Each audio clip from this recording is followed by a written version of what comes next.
ਇੱਕ ਬਹੁਤ ਹੀ ਇਮਾਨਦਾਰ ਅਤੇ ਸੱਚੀ ਸੁੱਚੀ ਸ਼ਖਸੀਅਤ ਦੇ ਮਾਲਿਕ ਸ਼੍ਰੀ ਮਦਨ ਮੋਹਨ ਵਿਆਸ ਪਿਛਲੇ ਦਿਨੀ ਆਪਣੇ ਸਵਾਸਾਂ ਦੀ ਪੂੰਜੀ ਨੂੰ ਖਰਚਦੇ ਹੋਏ ਪਰਮਾਤਮਾ ਦੇ ਚਰਨਾਂ ਵਿੱਚ ਜਾ ਬਿਰਾਜੇ। ਉਹਨਾਂ ਦੀ ਯਾਦ ਵਿੱਚ ਇੱਕ ਧਾਰਮਿਕ ਸਮਾਗਮ ਦਾ ਆਯੋਜਨ ਉਹਨਾਂ ਦੇ ਸਮੂਹ ਪਰਿਵਾਰ ਵੱਲੋਂ, ਜਿਨ੍ਹਾਂ ਵਿੱਚ ਅਸ਼ੋਕ ਵਿਆਸ, ਮੀਨਾ ਵਿਆਸ, ਵਿਕਰਮ ਵਿਆਸ, ਸੋਨਲ ਵਿਆਸ, ਮ੍ਰਿਦੁਲਾ ਆਚਾਰਿਆ, ਪ੍ਰਮੋਦ ਆਚਾਰਿਆ, ਕੰਚਨ ਆਚਾਰਿਆ, ਰਾਜੇਸ਼ ਆਚਾਰਿਆ, ਕਸ਼ਿਸ਼, ਨਿਪੁਨ, ਰੁਚਿਰ, ਸਾਰਥਕ, ਰੋਹਨ, ਦਿਵਿਆ, ਅਨੁਸ਼੍ਰੀ, ਜਸ਼ਸਵੀ ਅਤੇ ਉਹਨਾਂ ਦੇ ਸਮੂਹ ਪਰਿਵਾਰ ਵੱਲੋਂ ਰੋਟਰੀ ਕਲੱਬ ਸਰਾਭਾ ਨਗਰ ਲੁਧਿਆਣਾ ਵਿਖੇ ਕਰਵਾਇਆ ਗਿਆ। ਸ਼੍ਰੀ ਮਦਨ ਮੋਹਨ ਵਿਆਸ ਜੀ ਦਾ ਜਨਮ ਪਿਤਾ ਸ਼੍ਰੀ ਕ੍ਰਿਸ਼ਨਦਾਸ ਵਿਆਸ ਜੀ ਦੇ ਘਰ ਹਾਂਸੀ ਹਿਸਾਰ ਵਿਖੇ ਸਨ 1934 ਵਿੱਚ ਹੋਇਆ। ਆਪ ਜੀ ਬਚਪਨ ਤੋਂ ਹੀ ਬਹੁਤ ਹੀ ਸੁਘੜ, ਸਿਆਣੇ ਅਤੇ ਹੋਣਹਾਰ ਪ੍ਰਤਿਭਾ ਦੇ ਮਾਲਿਕ ਸਨ। ਆਪ ਜੀ ਨੇ MSc ਜੂਲੋਜੀ ਤੱਕ ਦੀ ਐਜੂਕੇਸ਼ਨ ਹਾਸਿਲ ਕੀਤੀ। ਇਸ ਦੇ ਨਾਲ ਆਪ ਜੀ ਬਾਸਕਟਬਾਲ ਦੇ ਚੰਗੇ ਪਲੇਅਰ ਸਨ ਅਤੇ ਆਪ ਜੀ ਨੇ ਬਾਸਕਟਬਾਲ ਸਟੇਟ ਲੈਵਲ ਅਤੇ ਨੈਸ਼ਨਲ ਲੈਵਲ ਤੱਕ ਖੇਡੀ।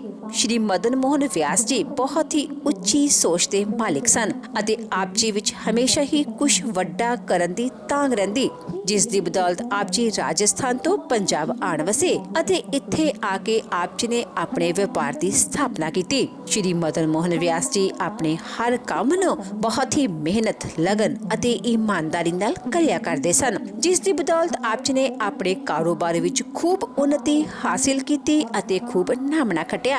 ਆਪ ਜੀ ਦਾ ਵਿਆਹ ਸ਼੍ਰੀਮਤੀ ਕਮਲਾ ਵਿਆਸ ਜੀ ਹੁਣਾਂ ਨਾਲ ਹੋਇਆ। ਵਿਆਹ ਉਪਰੰਤ ਆਪ ਜੀ ਨੇ ਆਪਣੀਆਂ ਪਰਿਵਾਰਕ ਜ਼ਿੰਮੇਵਾਰੀਆਂ ਨੂੰ ਬਖੂਬੀ ਨਿਭਾਇਆ। ਆਪ ਜੀ ਦੇ ਘਰ ਬੱਚਿਆਂ ਅਸ਼ੋਕ ਵਿਆਸ, ਵਿਕਰਮ ਵਿਆਸ, ਮ੍ਰਿਦੁਲਾ ਅਤੇ ਕੰਚਨ ਨੇ ਜਨਮ ਲਿਆ। ਆਪ ਜੀ ਨੇ ਆਪਣੇ ਬੱਚਿਆਂ ਨੂੰ ਖੂਬ ਚੰਗੇ ਸੰਸਕਾਰ ਦਿੱਤੇ, ਪੜਾਇਆ ਲਿਖਾਇਆ ਅਤੇ ਸਮਾਜ ਦੇ ਚੰਗੇ ਨਾਗਰਿਕ ਬਣਾਇਆ। ਸ਼੍ਰੀ ਮਦਨ ਮੋਹਨ ਵਿਆਸ ਜੀ ਲੁਧਿਆਣਾ ਸਪਿਨਰ ਐਸੋਸੀਏਸ਼ਨ ਦੇ ਅਤੇ ਪੰਜਾਬ ਸਪਿਨਰ ਐਸੋਸੀਏਸ਼ਨ ਦੇ ਪ੍ਰਧਾਨ ਦੇ ਅਹੁਦੇ ਤੇ ਵੀ ਰਹੇ ਅਤੇ ਆਪ ਜੀ ਨੇ ਲੁਧਿਆਣਾ ਦੇ ਵਪਾਰੀਆਂ ਵਿੱਚ ਕ੍ਰਾਂਤੀਕਾਰੀ ਪਰਿਵਰਤਨ ਲਿਆਂਦੇ। ਆਪ ਜੀ 2 ਵਾਰ ਲੁਧਿਆਣਾ ਇੰਪਰੂਵਮੈਂਟ ਟਰਸਟ ਦੇ ਚੇਅਰਮੈਨ ਦੇ ਅਹੁਦੇ ਤੇ ਵੀ ਰਹੇ ਅਤੇ ਆਪ ਜੀ ਨੇ ਆਪਣੇ ਇਸ ਕਾਰਜਕਾਲ ਦੌਰਾਨ ਆਪਣੀ ਵਿਸ਼ੇਸ਼ ਛਵੀ ਸਥਾਪਿਤ ਕੀਤੀ। ਆਪ ਜੀ ਸਿੱਖਿਆ ਦੇ ਮਹੱਤਵ ਨੂੰ ਸਮਝਦੇ ਸਨ ਅਤੇ ਆਪ ਜੀ ਸਰਵ ਹਿਤਕਾਰੀ ਐਜੂਕੇਸ਼ਨ ਸੁਸਾਇਟੀ ਅਤੇ ਵਿਦਿਆ ਭਾਰਤੀ ਨਾਲ ਜੁੜੇ ਰਹੇ ਅਤੇ ਵਿਦਿਆ ਦੇ ਖੇਤਰ ਵਿੱਚ ਉੱਘਾ ਯੋਗਦਾਨ ਦਿੱਤਾ।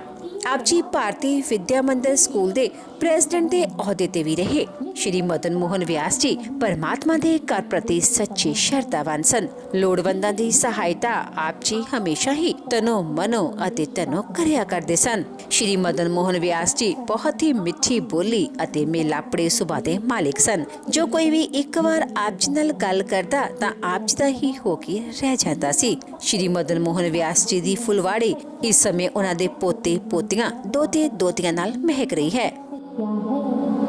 जीवन वास्तव में मिला किस लिए है, मृत्यु क्या है। हम 2 शब्द अपने जीवन में करते हैं, एक होती है मुक्ति, एक होता है मोक्ष। 2 चीजें हैं जिनका जिक्र हम अक्सर करते रहते हैं। इनमें से अगर हम मुक्ति की बात करें तो अपने जीवन में यदा कदा हम अपने मुख से मुक्ति शब्द का प्रयोग करते हैं। कैसे, इस रोग से मुझे मुक्ति मिल जाए, इस व्यक्ति से मुझे कब मुक्ति मिलेगी, इत्यादि। हम कई बार मुक्ति शब्द का प्रयोग इस प्रकार से किया करते हैं। लेकिन अगर बात करें मोक्ष की तो मोक्ष इससे कहीं परे बहुत उच्च अवस्था है, जिसको प्राप्त करने के लिए, जिसे हस्तगत करने के लिए हमें ये जीवन मिला है। या यूं कहें जीवन का उद्देश्य उस परम पिता परमात्मा में मिलना, उस मोक्ष की अवस्था को प्राप्त करना, मोक्ष की परमोच्च अवस्था को प्राप्त करना ही इस जीवन का लक्ष्य, जीवन का उद्देश्य है। किंतु विचारणीय तथ्य है जो इस सभा में है वह यह कि ये जीवन जो मिला है, इसका ध्येय, इसका लक्ष्य यदि इतना बड़ा, इतना ऊंचा, इतना महान है तो फिर हम कैसे प्राप्त करें अपने जीवन के उस लक्ष्य को। जानते हैं माध्यम क्या है? आप जानते होंगे कि हीरे का और लोहे का जो मूल होता है वो कार्बन होता है। दोनों का मूल एक ही है, लेकिन अगर अपन की कीमत का मूल्यांकन करें तो आपको कोयला बड़ी आसानी से, बहुत थोड़ी सी कीमत चुकाकर आसानी से प्राप्त हो जाता है। लेकिन वहीं पर हीरे को प्राप्त करना हर व्यक्ति के वश की बात नहीं होती। हर व्यक्ति हीरे की कीमत अदा नहीं कर सकता, उसे नहीं चुकता कर सकता। अब दोनों का मूल जब कार्बन है तो दोनों के कीमत में इतना बड़ा अंतर कैसे आया? जानते हैं इसका कारण क्या है?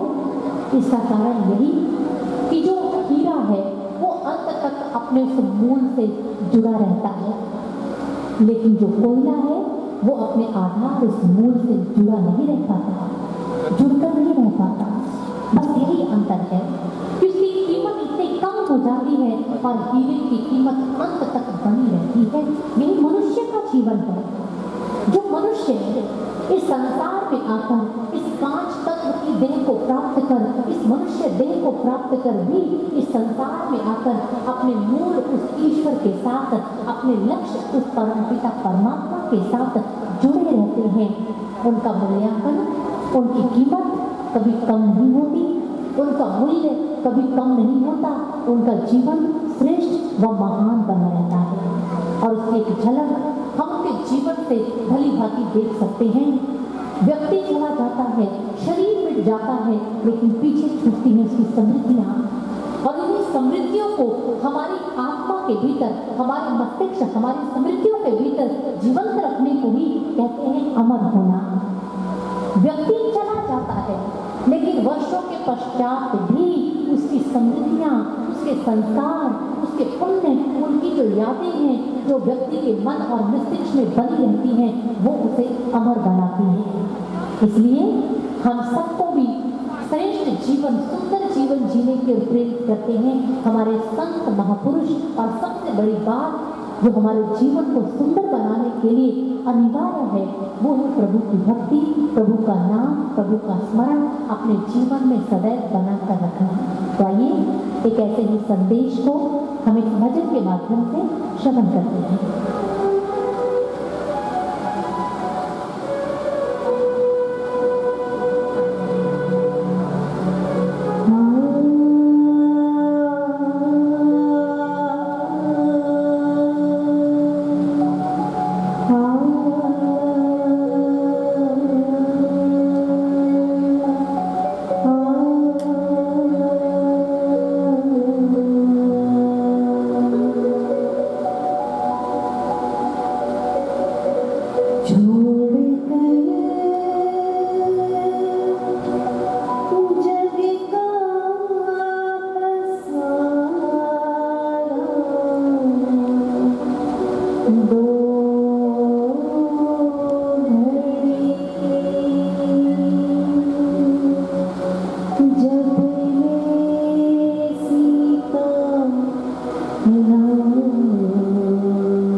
दो घड़ी में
जब समंदर में थके जब तैर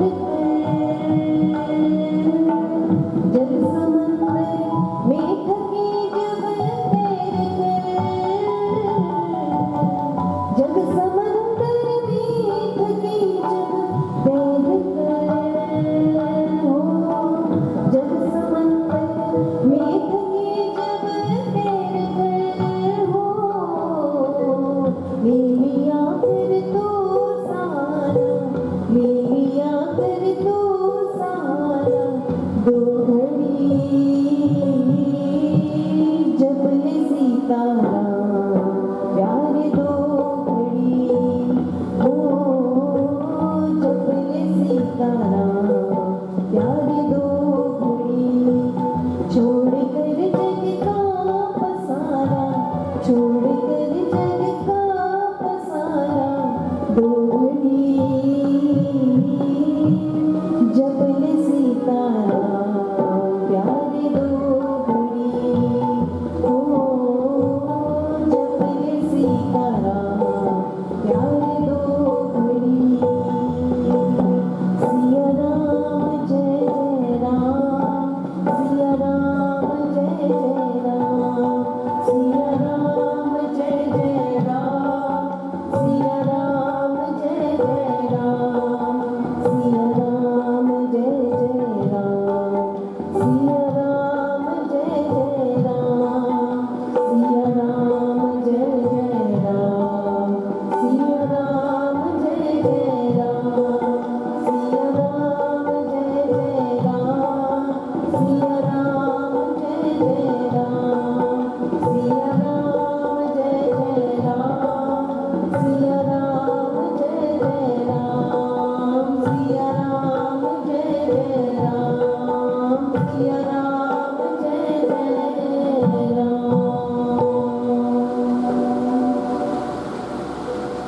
मनुष्य जीवन जिसकी इतनी महिमा हमारे सभी धार्मिक ग्रंथों में गाई गई रामचरितमानस में तुलसीदास जी ने इस मनुष्य देह की महिमा का वर्णन करते हुए कहा बड़े भाग्य मानुष तन पावा सुर दुर्लभ सदग्रंथ की गावा। इस मनुष्य देह की प्राप्ति एक जीव के लिए बड़े भाग्य की पहचान है। बड़े भाग्य से हमें ये दिन प्राप्त होती है, ये जीवन प्राप्त होता है। किंतु आज हम इस जीवन के मूल्य को कितना समझ पाए, इसकी कीमत को कितना समझ पाए। एक बार एक महात्मा जी के पास एक व्यक्ति आया। उस व्यक्ति ने आकर कहा महात्मा आप बताइए इस जीवन का मूल्य क्या है, ये जीवन है क्या, इसकी कीमत कैसे लगाई जा सकती है। तो जैसे हमने पूछा कि जीवन क्या है, तो महात्मा जी ने प्रत्युत्तर में अपने थैले में से एक चमकता हुआ पत्थर निकाला और उस व्यक्ति को दे दिया। कहा जाओ बाजार में जाओ, सब दुकान पर जाकर इसकी कीमत पता करके आओ, लेकिन याद रहे इसका मूल्य को आंकना है, मूल्य को परखना है, पर इसे बेचना नहीं है। उसने कहा ठीक है। वो व्यक्ति चला गया, चमकता हुआ पत्थर लेकर सबसे पहले एक सब्जी वाले के पास पहुंचा। सब्जी वाले के पास गया, जाकर कहा भैया इस पत्थर का मूल्य तो बताओ कितना है। उस व्यक्ति ने उस पत्थर को अपने हाथ में लिया, देखा चमकता हुआ है, सुंदर है। उसने कहा वैसे तो ये पत्थर मेरे किसी काम का नहीं, लेकिन फिर भी तुम्हें 1 किलो सब्जी इसके बदले में जरूर दे दूंगा। उसने कहा अच्छा ठीक है, मेरा पत्थर मुझे दीजिए। वहां से लेकर आगे निकला, फिर एक कपड़े की दुकान पर गया, उसे भी ठीक वैसे ही पत्थर दिखाया। उसने भी कहा पत्थर की कीमत तो ज्यादा नहीं मिलेगी, 1 या 2 गज रेशम का कपड़ा दे दूंगा। रेशम का कपड़ा उसने उसकी कीमत लगा दी। उसने वहां से भी पत्थर वापस लिया, मिठाई वाले के पास गया। मिठाई वाले के पास जाकर कहा आप इस बताइए पत्थर की कीमत क्या लेंगे। तो उसने कहा इसके बदले में 1 किलो मिठाई ले जाओ। उसने उससे भी अपना पत्थर वापस ले लिया। अंत में एक जौहरी के पास पहुंचा। जौहरी को जैसे वो पत्थर दिखाया, उसने उसे देखा, परखा तो कहा अरे मूल्यवान है, इसकी कीमत लगाना मेरे बस में नहीं है। देख तो सकता हूँ लेकिन इसकी कीमत तो मैं नहीं दे पाऊंगा क्योंकि ये तो अनमोल है। वो व्यक्ति उससे अपना पत्थर वापस लेकर महात्मा जी के पास लौट आया, आकर सारी कहानी बता दी किसने इसका मूल्य कितना लगाया। महात्मा जी ने कहा कुछ समझे, ठीक ऐसे ही जीवन का मूल्य है। ये जीवन यूं तो अनमोल है, इसकी कीमत आंकी नहीं जा सकती, लगाई नहीं जा सकती, लेकिन फिर भी जिसका जैसा इसके प्रति दृष्टिकोण होता है, जैसा इसे यापन करना चाहता है, वो वैसा वैसा इसका मूल्य आंकता चला जाता है। ये व्यक्ति पर निर्भर करता है कि व्यक्ति इसका मूल्य क्या लगाता है। तुलसीदास जी से भी किसी ने पूछा, इस मनुष्य की देह की तुलना आपको किसी वृक्ष से करनी पड़े तो किससे करेंगे? आम के पेड़ से या बबूल के पेड़ से? तुलसीदास जी ने झट उत्तर देते हुए कहा, ना आम के वृक्ष से ना बबूल के वृक्ष से, मैं तो इस मनुष्य देह की तुलना कल्प वृक्ष से करूंगा, क्योंकि ये तो एक कल्प वृक्ष है जिसकी छाया में बैठकर जैसी इच्छा करोगे, जैसा कर्म करोगे, वैसा लौटकर तुम्हारे पास आएगा। जो चाहोगे प्राप्त कर लोगे, तुम्हारे लिए कुछ भी पाना असाध्य नहीं, दुर्लभ नहीं है। सत्य ही तो है। ये मनुष्य की देह जो हमें प्राप्त हुई है, इसमें हम पर निर्भर करता है कि हम इस जीवन को कैसे जिए, हम इस जीवन में क्या प्राप्त करें।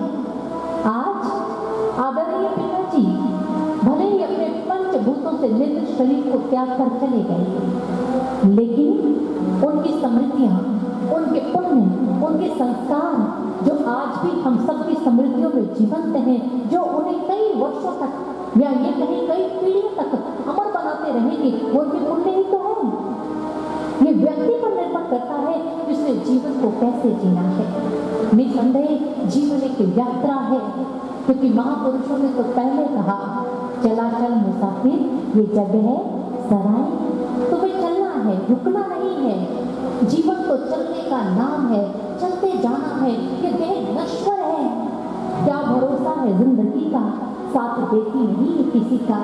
श्वास रुक जाएंगे चलते चलते, क्षमा बुझ जाएगी जलते जलते, दम निकल जाएगा रोशनी का। दुनिया की है ये हकीकत पुरानी, यहाँ की है सब चीज आनी जानी। तुम फर्ज पूरा करो बंदगी का, तुम फर्ज पूरा करो बंदगी का। यही तो जीवन है, आना और जाना, जन्म और मृत्यु, ये संसार में लगा रहता है। यही संसार का खेल है, कभी कोई आता है तो कभी कोई जाता है। इसीलिए महापुरुषों ने इस पूरे संसार को एक सराय और जीवात्मा को एक मुसाफिर कहकर संबोधित किया। कबीर जी ने अपनी वाणी में समझाते हुए क्या कहा है, जीवड़ा 2 दिन का मेहमान। जीवड़ा भाव जीवात्मा इस धरती पर जन्म लेकर आई है, कुछ दिनों की मेहमान है, कुछ दिनों के लिए भ्रमण करने के लिए, इस यात्रा को करने के लिए ईश्वर ने उसे यहाँ पर भेजा है। और ये यात्रा कैसे करनी है ये हम पर निर्भर करते हैं। आए वो हमें क्या संदेश देते हैं, साथ साथ में भजन के माध्यम से श्रवण करते हैं।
साबुत बचाना को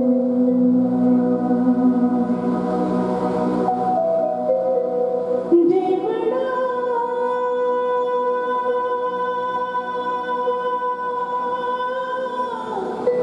दो दिन का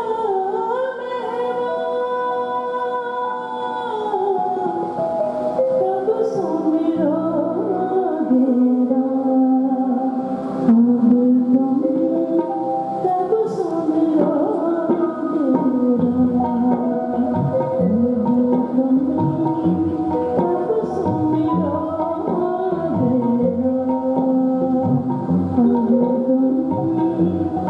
तब सुमिरो घेरा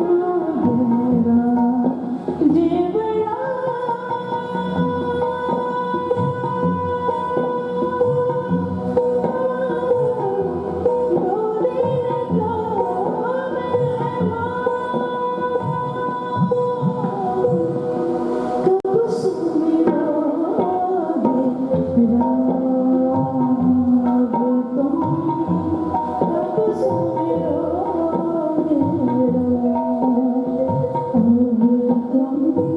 तब सुमिरो घेरा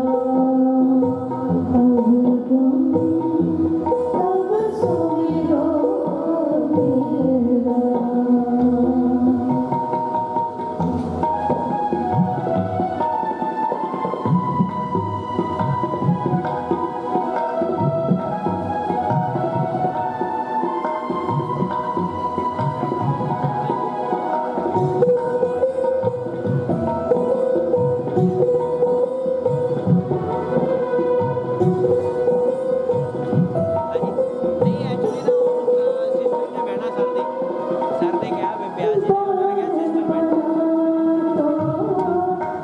चल दिया लाइव प्रोजेक्ट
अपनी सुरक्षा में हमें समझाने का प्रयास किया।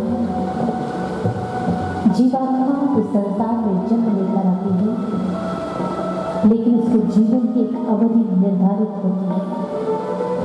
तभी तो कबीर जी ने कहा, आए हैं सो जाएंगे, राजा रंग फकीर एक सिंहासन चढ़ चले, एक बांधे जंजीर।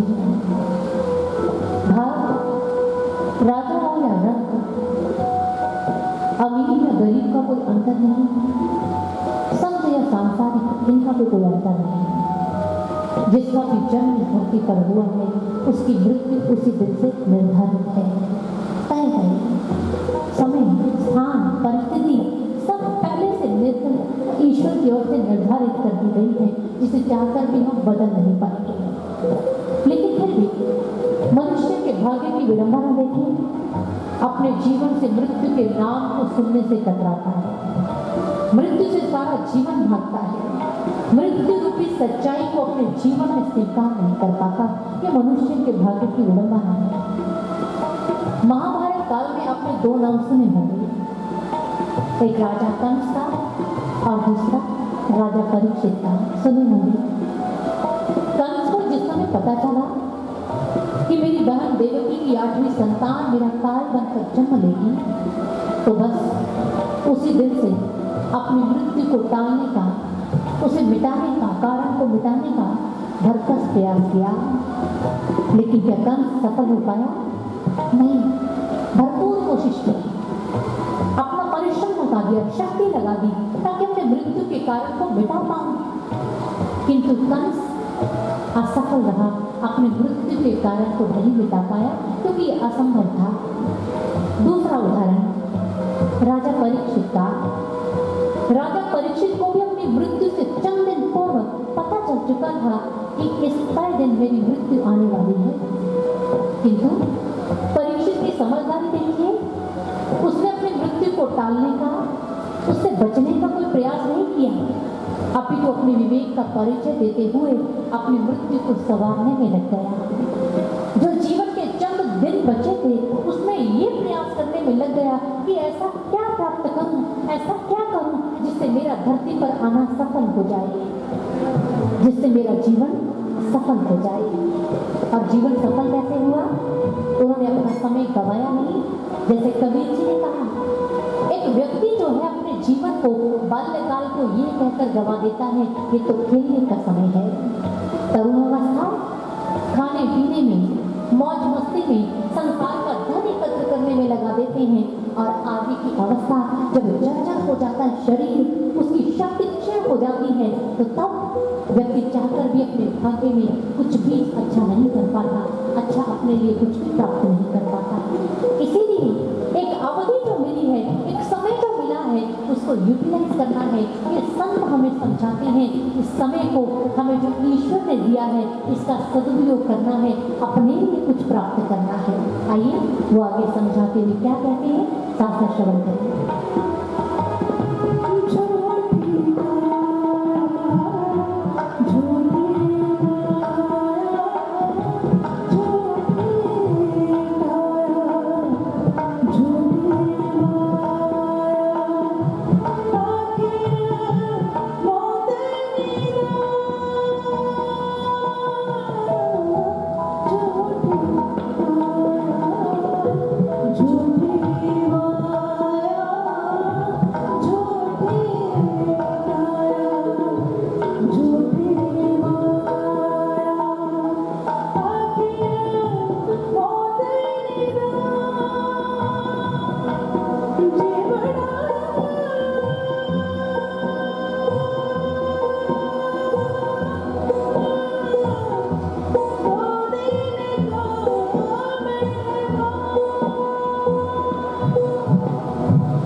ये शरीर जिस पर हमें बड़ा गर्व रहता है, इसकी सत्यता क्या है? आखिर में तो राख हो जाएगा। जानते हैं इसकी कीमत तब तक है जब तक इसके अंदर हमारी चेतना, हमारी आत्मा विद्यमान है। शरीर की कीमत जानना चाहते हो? इस शरीर की कीमत उस दिन पता चलती है जिस दिन 5 या 6 फुट का शरीर हमारे सामने पड़ा होता है, लेकिन वो चलकर हमारे साथ उठकर चल नहीं सकता, हमारे साथ बात नहीं करता, हमारे साथ कुछ खाता या पीता नहीं है।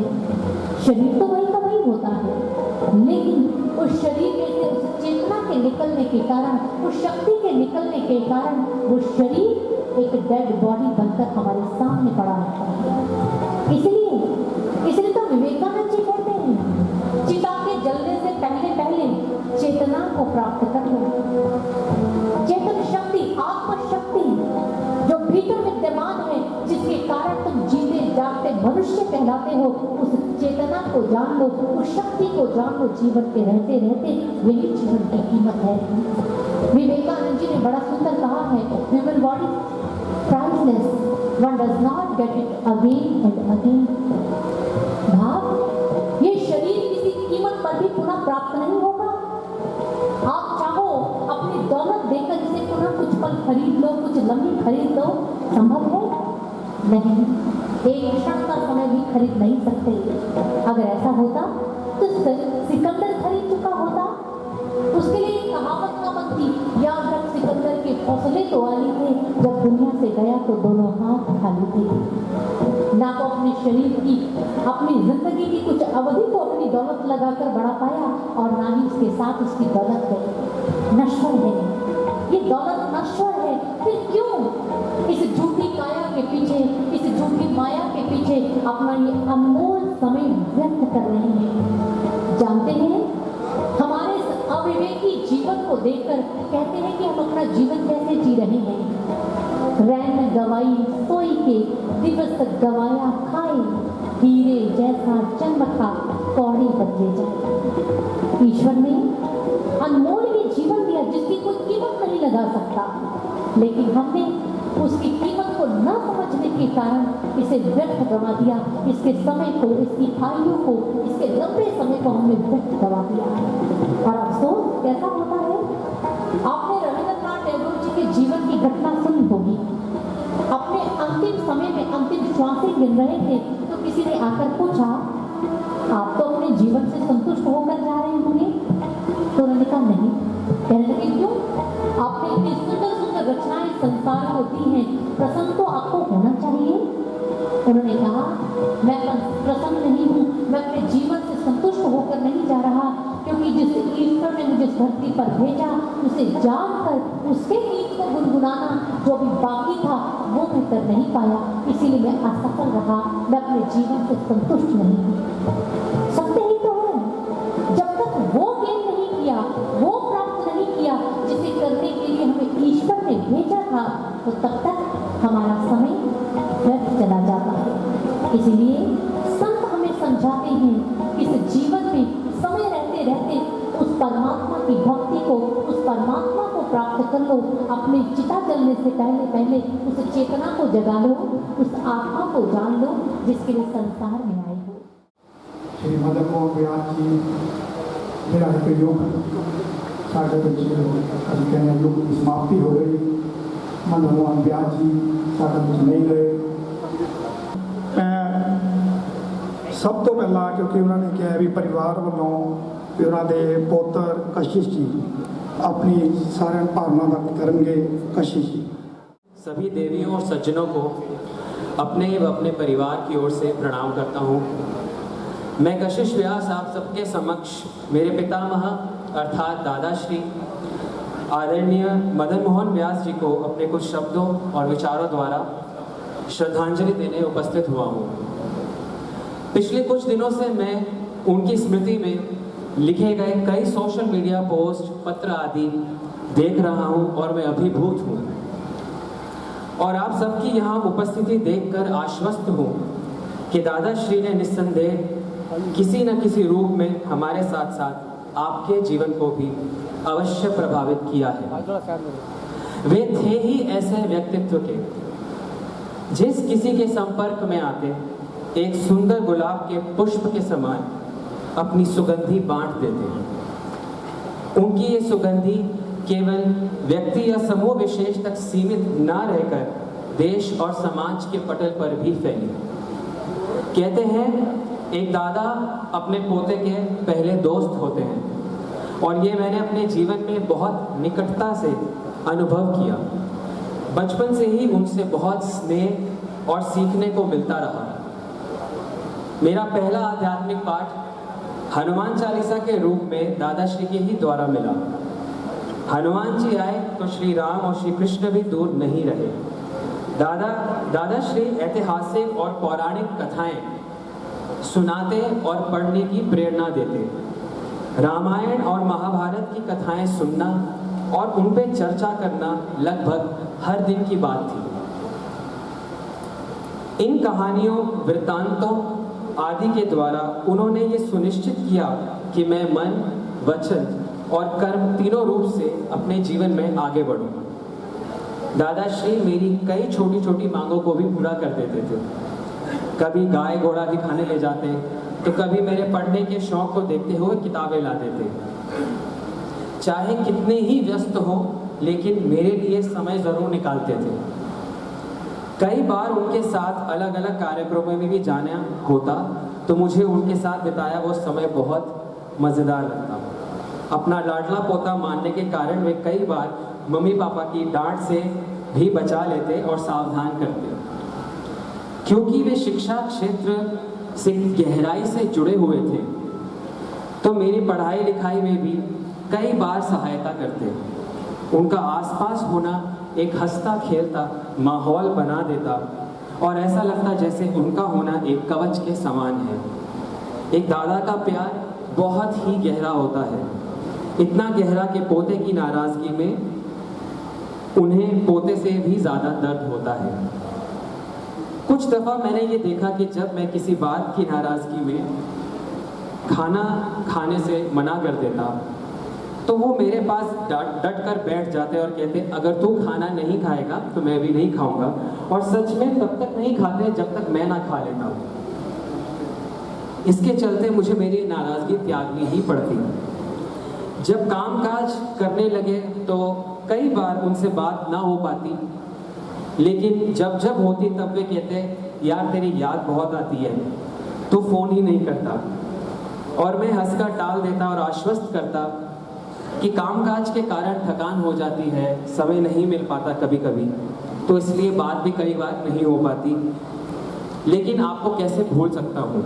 जैसा मैंने कहा कि मैंने उनसे बहुत कुछ सीखा, लेकिन उनमें से उनकी 3 प्रमुख बातें मैं यहाँ साझा करना चाहूँगा। पहला, हमेशा आशावादी रहो। उनका कहना था कि अच्छी सोच रखने के पैसे नहीं लगते, तो बड़ा सोचो और कुछ बड़ा करने से मत डरो। कुछ भी हो जाए, हिम्मत और मुस्कुराहट मत छोड़ो। और तीसरा, जुझारू बनो और कुछ नया सीखते रहो। देखिए, दादा दादी का जीवन में होना सौभाग्य माना जाता है और मैं सौभाग्यशाली हूँ कि मुझे ये सौभाग्य प्राप्त हुआ। इतना ही नहीं, मेरा सौभाग्य दुगना हो गया कि मुझे श्री मदन मोहन व्यास जी जैसे दादाश्री मिले। इसके लिए मैं जितना भी परमेश्वर से धन्यवाद कहूँ शायद कम ही रहेगा। मेरा ये भी सौभाग्य रहा कि उनके जीवन के आखिरी कुछ महीनों में उनके निकट रहकर उनकी सेवा करने का अवसर मिलता रहा। उस समय में भी वे कई बार मुझसे कहते, तुझे देखकर मुझे बहुत अच्छा लगता है, और कई बार आशीर्वाद देते। दादाश्री जीवन पर्यंत अपने परिवार, देश और समाज के प्रति कमिटेड रहे। मुझे भी ऐसी ही शिक्षा देते। उन्होंने जीवन में कई उतार चढ़ाव भी देखे, लेकिन कभी हिम्मत नहीं हारी। अपने जीवन के आखिरी वर्षों में भी वे उसी तरंग के साथ जीवन की लय से जुड़े रहने का प्रयास करते रहे जैसे पहले रहा करते थे। शरीर में ज़्यादा शक्ति ना होने के बावजूद भी वे जो भी उनसे मिलने आता उसे यथाशक्ति प्रेम पूर्वक मिलते और आशीर्वाद देते। मेरे जीवन के प्रारंभिक समय को जिस श्री राम नाम और हनुमान चालीसा से उन्होंने जोड़ा, उसी के साथ परम पावन वाल्मीकि रामायण का मेरे साथ बैठकर श्रवण मनन करते हुए समय आने पर उन्होंने देह त्याग किया। सभागण, हो सकता है मेरे द्वारा अभी तक कहे गए शब्द मेरे दादाश्री और आपके आदरणीय श्री मदन मोहन व्यास जी के उच्च व्यक्तित्व पे पूर्ण न्याय ना कर पाए, पर आशा है कि उनके प्रति जो संवेदनात्मक भावनाएं और आत्मीयता है आप तक पहुंची होगी। आज जब उनकी जीवन यात्रा संपूर्ण हुई तो मैं फिर एक बार उन्हें नमन करता हूँ और श्री राम से प्रार्थना करता हूँ कि उनकी आत्मा को अपने श्री चरणों में स्थान दें। और मेरा मानना है कि अपने दादाश्री के लिए अगर मैं अपनी बात कहूँ तो मेरी ओर से वास्तव में सच्ची श्रद्धांजलि यही रहेगी कि मैं अपने जीवन में उनके द्वारा दी गई शिक्षा को आत्मसात करते हुए अपने जीवन को वैसे ही जोश, उमंग और जुझारू रूप से जीकर उनकी अविस्मरणीय परंपरा को आगे ले जा सकूं। कोटि कोटि नमन। मैं अपनी वाणी को आत्माष्टकम की 2 लाइनों के साथ विराम दूंगा।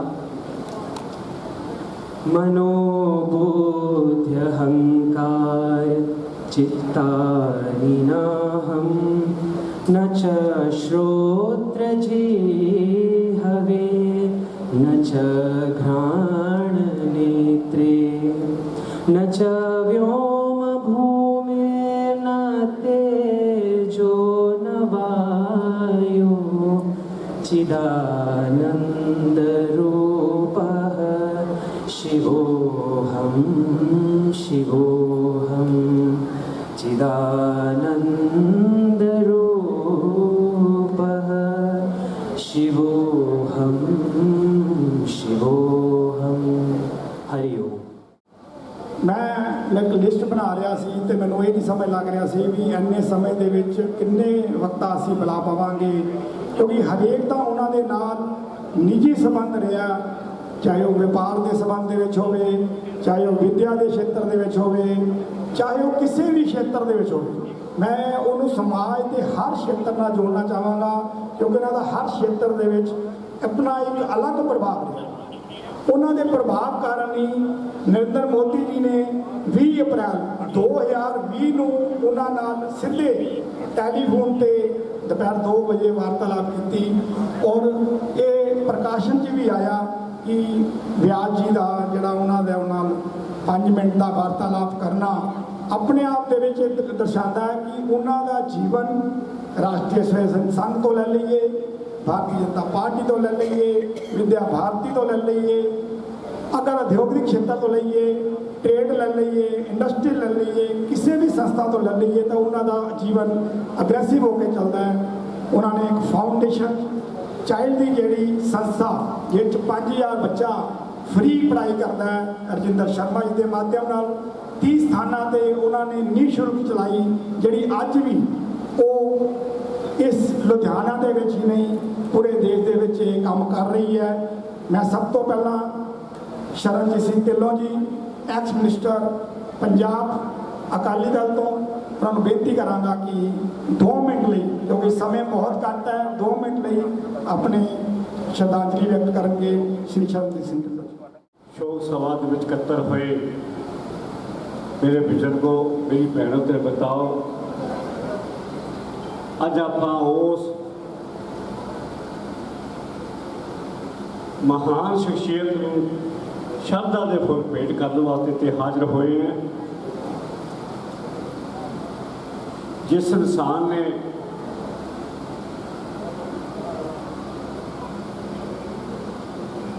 इस समाज के विच विचर के जिन्ने एक वधिया काम उन्होंने करके दिखाए, ਉਹਦੀ एग्जाम्पल बहुत घट बंदियां दे विचों नज़र आउंदी है।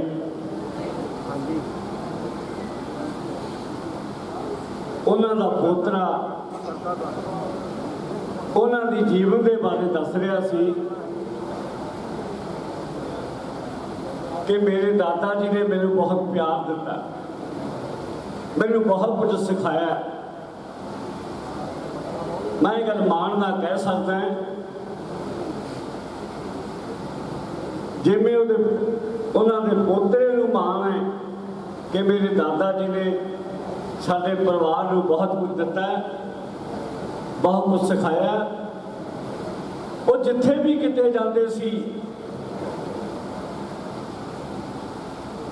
ये सारियां शख्सियतां ब्यास जी आम लोगों के विच बैठ के विद्या करते सी।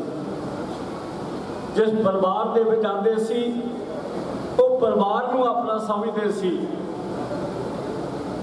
जिथों तक उन्होंने जिंदगी के शौक सन, मैं नहीं समझता कोई संस्था यह जी होवे जिहड़ी उन्हें ना चलाई हो। जे मैडिकल खेत्र की गल करिए, मैडिकल खेत्र के विच उन्हां दा बहुत बड़ा योगदान है। जे पढ़ाई के खेत्र की गल करिए, पता नहीं कितनियां संस्थावां, किन्ने स्कूल ते कॉलेज उन्होंने एज ए मुखी के तौर के उत्ते चलाए। मैं सब तो वड्डी गल कहांगा, लुधियाने का इंप्रूवमेंट ट्रस्ट एक यह जी संस्था है जिहड़ा भी किते कोई इत्थे बन जाता है कोई ना कोई दाग उसते लग जाता है। लेकिन मदन मोहन व्यास जी यह जे इंसान सन, जह जी चिट्टी चादर लैके उत्थे गए सी, ओह जी ही चिट्टी चादर लैके दोबारा फिर अपनी पार्टी दे विच आए, जिथे अपने पार्टी के पक्के इंसान सन, उत्थे मित्रों के एक चंगे मित्र भी सन। मेरे नाल भी उन्होंने का बहुत लंबा 40-45 साल तो ताल्लुकात सी।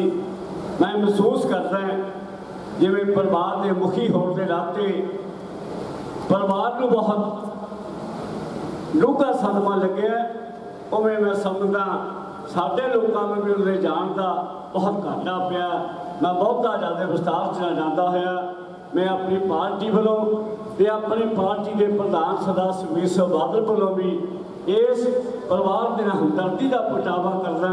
वाहिगुरू जी का खालसा, वाहिगुरू जी की। Mayor Balkar Singh ji, advocate Paropkar Singh Ghuman ji, Sikandar Chani ji, Naval Jain ji, district secretary BJP Ludhiana, Shri Avinash ji जिहड़े कि बहुत परिवार के अंग ने, और लाला लाजपत राय जी जिहड़े मैंबर पार्लीमेंट से उन्होंने सपुत्र ने, इन्हों का भी परिवार में बहुत ज़्यादा संबंध है। श्री पवन तायल जी नैना देवी तो, Kanya Devi Smriti, Jitendra Tayal ji vice president BJP Gaspura, Sanjay Kanwar ji, Swami Dayanand ji, Subhash Patia ji ex councillor, Harsh Jaitley ji, Kamal Jaitley ji senior Akali leader, Suresh Malani ji, Madan Lal Bhagga ji MLA, Amit Gosai ji, Kantendu ji general secretary district Ludhiana, Yashpal Jangotra ji, Ripan Jain ji जो शर्मन शाल तो हैं वो भी आए ने। मैं हूँ 2 या 3 मिनट की डॉक्यूमेंट्री है जी कि परिवार वालों है, मैं उन्होंने कहांगा वो 2 मिनट की हो। These words by Swami Vivekananda. His belief in himself, his discipline, selflessness and generosity are virtues that enrich the lives of many. Today we are remembering the humble beginnings of this great man, the one to whom we owe everything. Born on 15 September 1934 in Hansi, Haryana, he was the 5th child to Shri Krishna Das and Nathi Bai. He spent his younger years and completed high school in Bihar before his ambition of becoming a doctor led him to the Government College of Ishmael, where he pursued his BSc. As a college student, he was inclined towards sports, and his infatuation towards attaining the special sportsman blazer made him join the college basketball team. Starting off as a substitute player, not playing often, his determination took him through the ranks and he became one of the best basketball players of the college. He went on to captain the University of Rajasthan basketball team to several national competitions all over the country, where he earned 3 badges of honor for his leadership abilities as a captain. Due to his dedication towards sports, he forwent his dream of becoming a doctor and completed his MSc in zoology. But soon, the toils of adulthood kicked in, as in 1953, he got married to his beloved, Kamla Vyas, in Jaisalmer. Growing responsibilities meant he had to look for a job, and his quest to find one led him to Jodhpur, where he got posted as a locust officer. However, his passion for education inspired him to get into teaching and got him a job as a senior science teacher in Asint. As a teacher, his impeccable storytelling, uplifting and cheerful attitude became a hit among the students, which caught the eye of the faculty members, who transferred him to Churu. Despite having a comfortable job and a happy married life, a man of his capabilities could never be satisfied with the job. He left his job in search of more, all for the betterment of his family, a testament to his selfless nature. He wanted to be an able businessman, as a great-grandfather told him that none of my sons is an able businessman. हमें तो जा रहे हो है, तने मारो पूरो आशीर्वाद है. Armed only with his father's blessings, no knowledge about the Punjabi language, or business sector, he came to Amritsar in the early 60s to make a name for himself. Initially, he partnered with a wealthy family from Badmer and started selling wool tops to various mills in the region. What gave him an edge was his sincerity, honesty, educational background and command over the English language, a rarity at the time. Englishmen from mills like OCM only trusted him and his word, and he started building his wool trading empire in Punjab. He moved to Ludhiana in the early 70s to seek a new challenge and expand his business empire. A striving yarn industry in Ludhiana made him an ardent trader and wholesaler of yarns. However, all this while, he continued learning. He discovered a piece of Japanese literature to make acrylic yarn, and he partnered with a Japanese company to introduce the brand Cashmelon, a man-made alternative to natural wool in India. He was the pioneer of acrylic yarns in India, and many industry leaders accredit him as having introduced it to the country. This discovery made him a fortune and an industry leader, cementing his place as one of the biggest wool traders of India. He was a man with few vices, the biggest of which was welfare of people, especially the young minds of our society. In the mid-70s, he joined Bharatiya Vidya Mandir, an institute built on the foundations of national pride and Hindu culture. When he joined, the classes were held under a tent and a small room. He nurtured it into one of the most respected schools with 5 branches in Ludhiana. Not only this, he also established several NGOs for many social causes. Most notably, he held an NGO that provides education to more than 4,000 underprivileged students, where no student is charged for books, uniform or stationery. He was also the voice of the woolen industry and held several constructive arguments with the centre and state level government officials pertaining to various industry qualms, policy framework issues and other matters. He developed a symbiotic relationship between politics and industries, helping each and everyone along the way with no malice and RSS ideologies at heart. He is the only man to ever serve as the chairman of the Improvement Trust twice. The chairmanship was deemed to be notorious for being riddled with scandals, but our Dada sat on it twice, unscathed. Even in his final years, he prompted school fee relief and provided government-aided laptops for underprivileged children, enabling many of them to have a brighter future. He was a son, a brother, a husband, a father, an educationist, an industrialist, a political figure, but most importantly, he was often imitated but never equaled. Being a man of his word, he lived by the following: they only live who live for others. Rest are more dead than alive.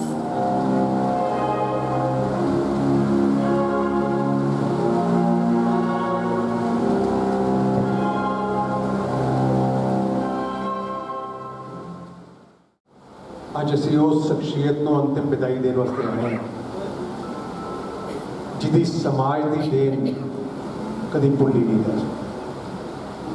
ਸਮਾਜ ਦਾ ਜਿਹੜਾ ਮਰਜ਼ੀ ਖੇਤਰ ਹੋਵੇ, ਸਭ ਤੋਂ ਅੱਗੇ ਲੱਗ ਕੇ ਜੇ ਕਿਸੇ ਸਮਾਜ ਦੀ ਭਲਾਈ ਦਾ ਕੰਮ ਕਰਦੇ ਰਹੇ ਵਿਆਸ ਜੀ ਸਾਡੇ ਸਾਰਿਆਂ ਲਈ ਪ੍ਰੇਰਨਾ ਦਾ ਕੇਂਦਰ ਰਹੇ।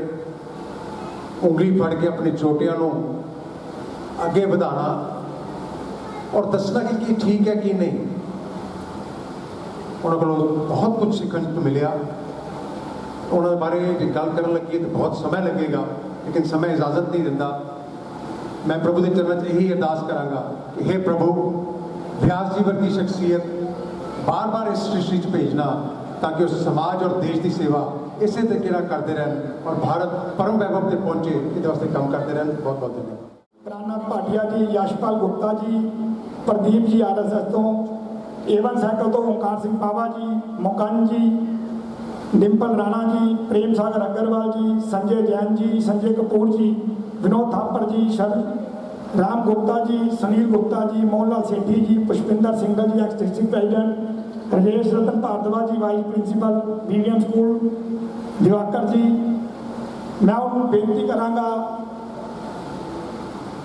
साढ़े बहुत ही सत्कारयोग ex state president professor Jinder Bhandari ji वो अपने श्रद्धा सुमन अर्पित करेंगे। प्रोफैसर जिंदर भंडारी जी। इस श्रद्धांजलि सभा च उपस्थित बुजुर्गों, माताओं, बहनों के भरावों, व्यास जी को मैं अपनी लगभग उस समय तो उन्होंने देखता आ रहे हैं जब ये पूरी तरह समाजिक कार्य की होंगे, पोलिटिकल कार्य की होंगे, धार्मिक कार्य की होंगे, उदा इतना ज्ञान नहीं सी। लेकिन व्यास जी कैसी शख्सियत से बड़े स्टाइल पर्सनैलिटी, जिस जगह भी गए, जिस खेत्र च भी गए, उस खेत्र के विच अपने व्यक्तित्व का प्रभाव छड्डिया और जिहड़ा व्यक्ति भी उन्होंने मिलिया कभी उन्होंने तो प्रभावित हुए बगैर नहीं गया।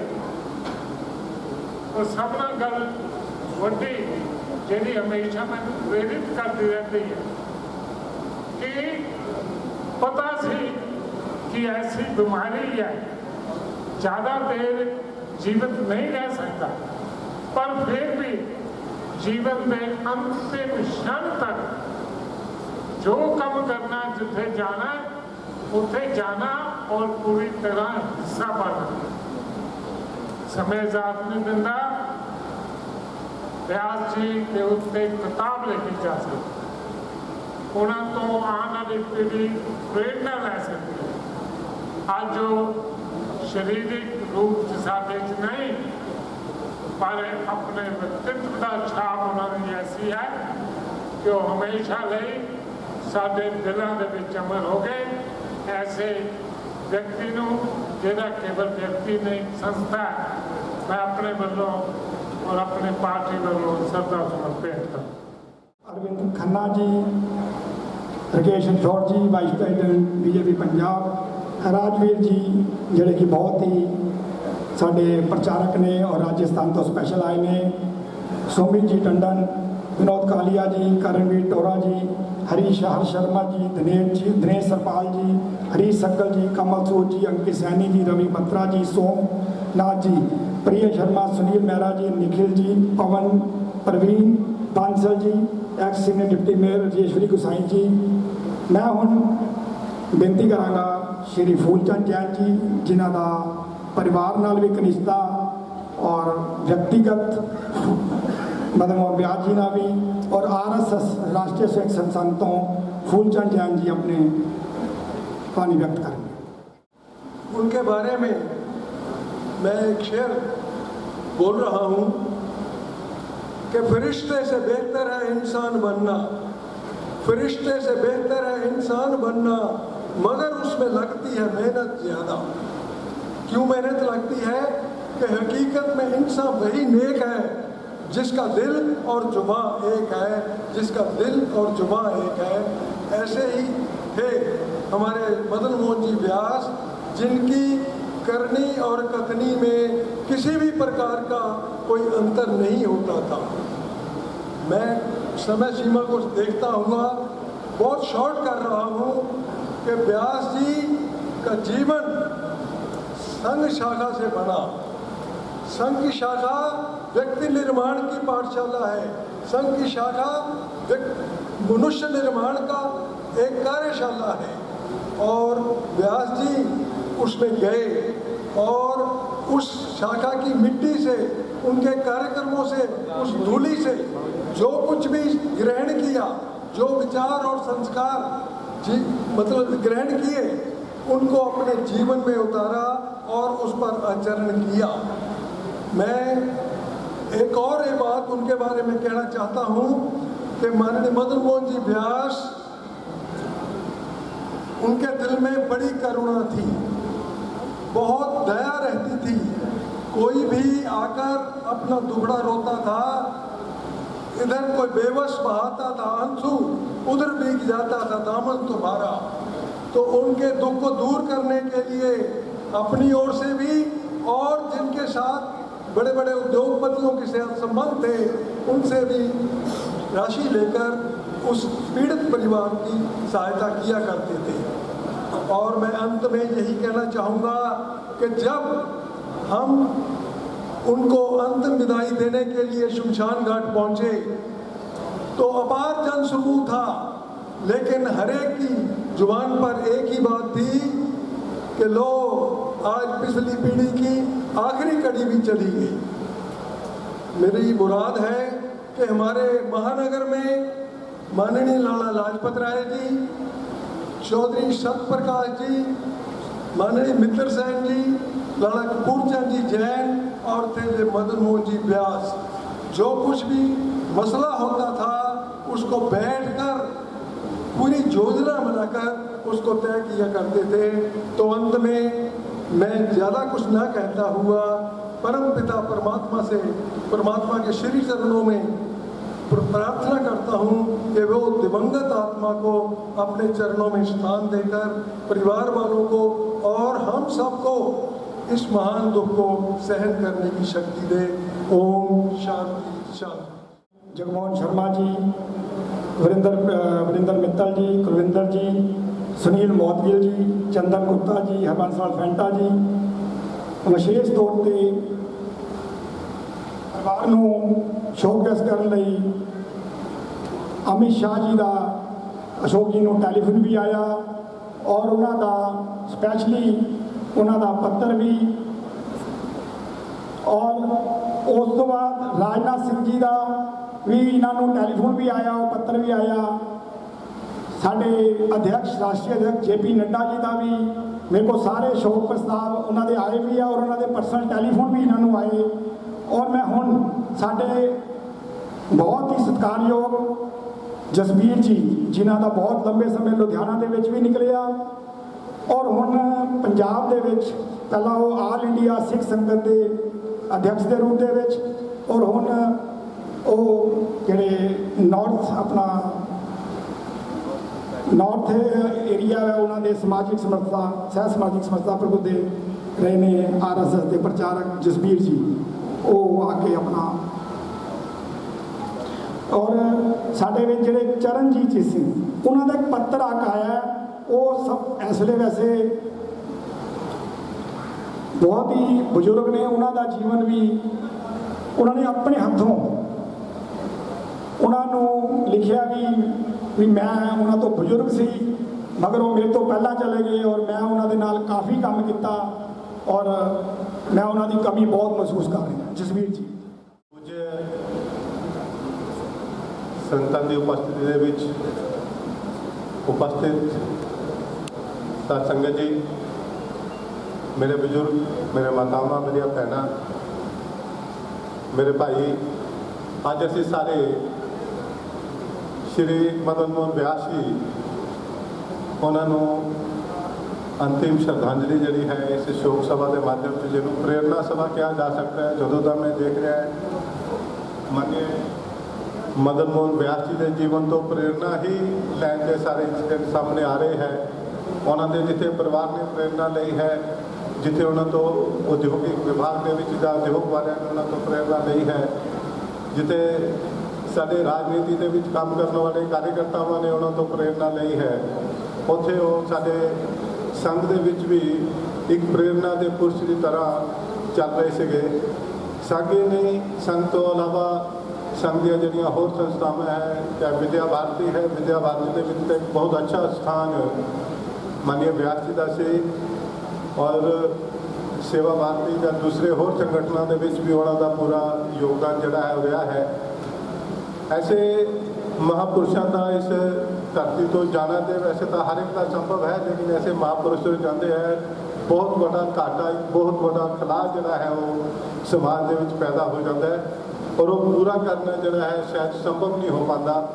ਔਰ ਮੈਂ ਤੇ ਇਸ ਵੇਲੇ ਇਹੋ ਜਿਹੀ ਸਥਿਤੀ 'ਚ ਹੈ ਕਿ ਇਹ ਪਿਛਲੇ ਮਹੀਨੇ ਦੇ ਵਿੱਚ ਕੁਝ ਸਾਡੇ ਪੂਰੇ ਦੇਸ਼ ਭਰ ਦੇ ਵਿੱਚ, ਪੰਜਾਬ ਦੇ ਵਿੱਚ, ਹਰਿਆਣਾ ਦੇ ਵਿੱਚ ਅਲੱਗ-ਅਲੱਗ ਸਥਾਨਾਂ ਦੇ ਬਹੁਤ ਸਾਰੇ ਕਾਰਜਕਰਤਾ ਸਾਡਾ ਸਮੇਂ ਦੀ ਪੂਰਤੀ ਕਰਕੇ ਆਪਣਾ ਸਾਥ ਛੱਡ ਕੇ ਚਲੇ ਗਏ। ਇਸ ਕਰਕੇ ਸੰਘ ਦੇ ਸਾਡੇ ਬਹੁਤ ਸਾਰੇ ਅਧਿਕਾਰੀ ਵੀ ਅਲੱਗ-ਅਲੱਗ ਸੰਸਥਾਵਾਂ 'ਤੇ ਅਲੱਗ-ਅਲੱਗ ਜਗ੍ਹਾ 'ਤੇ ਗਏ ਹੋਏ ਨੇ ਐਸੇ ਕਾਰਜਕ੍ਰਮਾਂ ਦੇ ਵਿੱਚ। ਮੈਂ ਸੰਗਠਨ ਵੱਲੋਂ ਉੱਤਰ ਖੇਤਰ ਦਾ ਸਹਿ ਸੰਪਰਕ ਪ੍ਰਮੁੱਖ ਹੈ, ਉਸ ਨਾਤੇ ਉੱਤਰ ਖੇਤਰ ਦੇ ਵੱਲੋਂ ਵੀ सब संगठन वालों मैं माननीय व्यास जी के चरणों के विच अपनी श्रद्धांजलि जी अर्पित करता है और इस गल को कहने की लोड़ नहीं कि भी परमात्मा उन्होंने अपने चरणों च स्थान देवे, क्योंकि जे इन्हों नहीं स्थान देगा तो फिर उन्होंने पता लगना भी नहीं कोई जिन्होंने अपने चरणों च जगह देनी है।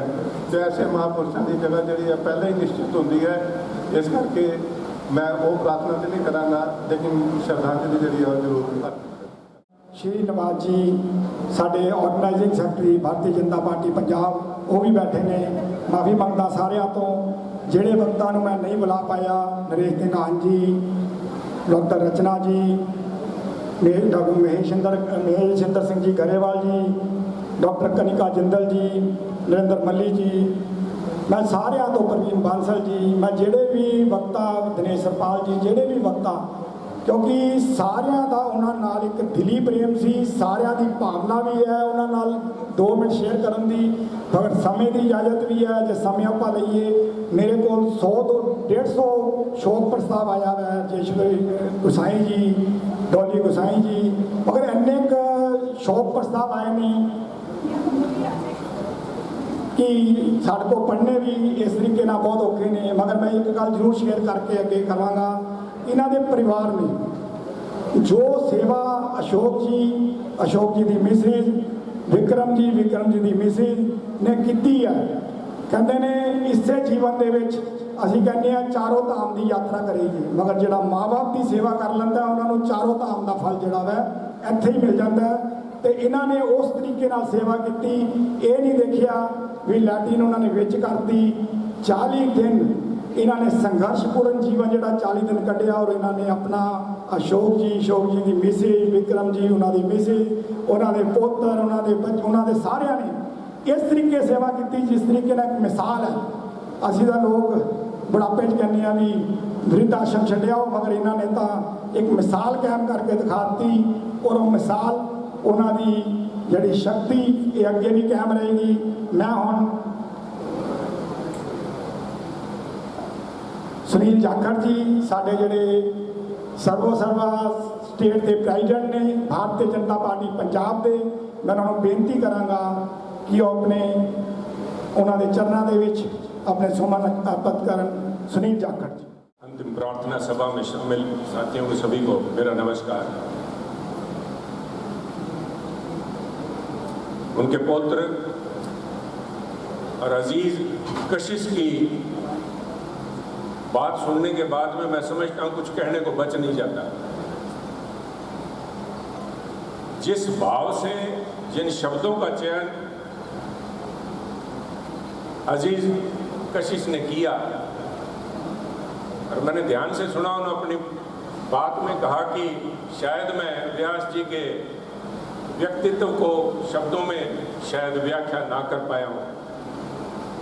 ये बात उनकी सही है कि इस महान व्यक्तित्व को शब्दों में नहीं बांधा जा सकता, परंतु ये मैं अजीज कशिश को जरूर कहना चाहूँगा कि बेटा अजीज, आपके एक एक शब्द से ना सिर्फ व्यास साहब का खुद का व्यक्तित्व झलक रहा था, परंतु आपके एक एक शब्द में वो संस्कार मैं समझता हूँ सभी ने महसूस किए जो उन्होंने आपको बपौती में दिए। सबसे बड़ा कोई हेरिटेज आपको, कोई विरासत आपको, मैं समझता हूँ व्यास साहब अगर देखे गए हैं तो आपके परिवार का सानिध्य, आपके परिवार का आपस में लगाव, चाहे मुझे कुछ क्षण प्राप्त हुए उनके साथ व्यतीत करने के, उन्होंने जब अपना भौतिक जीवन समाप्त किया उससे कुछ दिन पहले मुझे उनके आशीर्वाद लेने का मौका मिला, सौभाग्य था। पर अगर मैं कशिश की शब्द बातों में कुछ मैं ऐड कर पाऊँ या कुछ कह पाऊँ तो मैं इतना ही कहूँगा कि अपने जीवन काल में मैंने हर किस्म के व्यक्ति से मुलाकात का मौका मिला है। उसमें शायद कुछ इतने साधन संपन्न ना हो, कुछ शायद जिन्हें आज संपत्ति का पता भी नहीं कितना का है, परंतु जो बात व्यास साहब के व्यक्तित्व उनके चेहरे पे झलक रही थी, मेरे पास शब्दों की कमी है। मैं I wish I was as fluent उस भाषा में मैं कह पाता। इंग्लिश वर्ड जिसको मैं इस्तेमाल करूँगा कंटेंटेड, संतुष्टि शब्द नहीं है साहब। मैं कहूँ कि उनके चेहरे पे संतुष्टि नहीं, संतुष्टि से नहीं, उनके चेहरे पे वो शांति और वो सौम्यता जो इस बात से द्योतक था कि उन्हें अपने की हुई सेवा पे, समाज की, मानवता की हर एक क्षेत्र में अपने किए पे संतुष्टि थी, अपनी सेवा की। और उन्हें अशोक मेरे भाई बैठे हैं, विक्रम जी बैठे हैं, मेरी बहनें बैठी हैं, उनके सानिध्य में मुझे कुछ क्षण बिताने का मौका मिला। उन्हें अपने परिवार की सेवा से संतुष्टि थी। जिस तरह भी आप कह रहे थे कि आज के लोग वृद्धाश्रम में या कहीं छोड़ आते हैं, दूसरों के डेरों में जाके बहुत कुछ उनको कहते हैं, मैं समझता हूँ आपने भगवान स्वरूप ही उस मानव की सेवा करके उनका आशीर्वाद भी पाया और उनको संतुष्टि जिस तरह से उनके चेहरे से झलक रही थी, मैं समझता हूँ वही एक सेवा है। और मैं जिस तरह अभी जसवीर जी ने कहा कि मैं औपचारिकता के तौर पे जरूर कहूँगा कि मेरी प्रार्थना है, और सभी उनके मित्रजन और उनके स्नेही सभी यही कहेंगे कि उनको परमात्मा अपने चरणों में स्थान बख्शे। परंतु मैं समझता हूँ उन्होंने अपनी जगह अपनी सेवा से जरूर अर्जित की है और उनको उनका जरूर मिलेगा। एक बार सभी को मैं फिर से इन संस्कारों को जो आपके झलक रहा है, उस दिन भाई अशोक जी ने कहा कि हमारे यहाँ आप देखिए अभी कशिश जी या दूसरे मेरे अनिल यहीं खड़े हैं, किसी ने भी मुंडन कराने से इनकार नहीं किया, सबने आगे। आज के इस समाज के अंदर, आज के इस डे एंड एज जहाँ पे आप किसी युवा साथी के किसी चीज़ को झूलो पर बाल को हाथ नहीं लगाने देगा, वो सब संस्कार बोलते हैं। तो मैं ये प्रभु से आगे प्रार्थना करता हूँ कि ऐसे महानुभाव को अपने चरणों में जगह दे। ओम शांति शांति शांति। परिवार की तरफ तो रजनीश धीमान जी जिला अध्यक्ष ਉਹ ਸਾਰੇ ਆਏ ਹੋਏ ਦਾ ਧੰਨਵਾਦ ਕਰਨਗੇ। ਰਜਨੀਸ਼ ਧੀਮਾਨ ਜੀ। ਸ਼ਰਧਾਂਜਲੀ ਦੀ ਸਭਾ ਦੇ ਵਿੱਚ ਉਪਸਥਿਤ ਸਮੂਹ ਸੰਤ ਸਮਾਜ, ਸਾਧਵੀਆਂ ਭੈਣਾਂ, ਦੂਰੋਂ ਨੇੜੇ ਆਏ ਹੋਏ ਸਭ ਭੈਣ ਭਾਈ, ਰਿਸ਼ਤੇਦਾਰ, ਦੋਸਤ ਮਿੱਤਰ, ਉਸ ਪ੍ਰੇਰਨਾ ਦੇਣ ਵਾਲੇ ਔਰ ਕਰਮਸ਼ੀਲ ਵਿਅਕਤੀਤਵ ਦੇ ਮਾਲਕ ਸਾਡੇ ਸਾਰੇ ਦੇ ਬਹੁਤ ਪਰਮ ਆਦਰਨੀਏ ਮਦਨ ਮੋਹਨ ਵਿਆਸ ਜੀ, ਜਿਨ੍ਹਾਂ ਦੇ ਜੀਵਨ ਬਾਰੇ ਸਾਰੇ ਵਕਤਾਂ ਨੇ बोलते हुए बहुत कुछ कहा और हमेशा उन्होंने जीवन साढ़े लिए प्रेरणादायक बनया रहेगा, उससे सानू प्रेरणा मिलती रहेगी। मैं एक गल साझी जरूर करूँगा कि अपने अंतिम समय दे विच सिर्फ 2-3 दिन पहला उन्होंने मैनू फोन किया, उस वेले भी वो चिंता कर रहे सी तो अपने समाज की और पार्टी के कामों की गल कर रहे थे। और ऐसा व्यक्तित्व बड़े दुर्लभ होंगे ने और दोनों परिवार दे विच विक्रम जी और अशोक जी उन्होंने पद चिन्ह से चलते हुए समाज को जोड़न की दिशा होर बढ़ चढ़ के काम करनगे। ऐसियां तुहाडियां सारियां दी शुभकामनावां दे नाल और तुसी बहुत दूरों नेड़ेों जिन्ने कदम चल के परिवार के नाल दुख साझा करना है, हो परिवार उन्ना ही तुहाडा सारिਆਂ ਦਾ कोटिन लख लख धन्नवाद करदा कि इस दुख की घड़ी तुसी आके परिवार नाल खड़े हो। सब का परिवार वालों बहुत बहुत धन्नवाद और परिवार वालों चाह का और प्रशादे का लंगर चल रहा, सब प्रशाद के रूप लैके जाने की कृपालता करना। ओम शांति शांति शांति। हरिओम जय जगदीश हरे, जो ध्यावे फल पावे, दुख बिन से मन का, स्वामी दुख बिन से मन का, सुख संपत्ति घर आवे, सुख संपत्ति घर आवे, कष्ट मिटे तन का। हरिओम जय जगदीश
Umampati Maham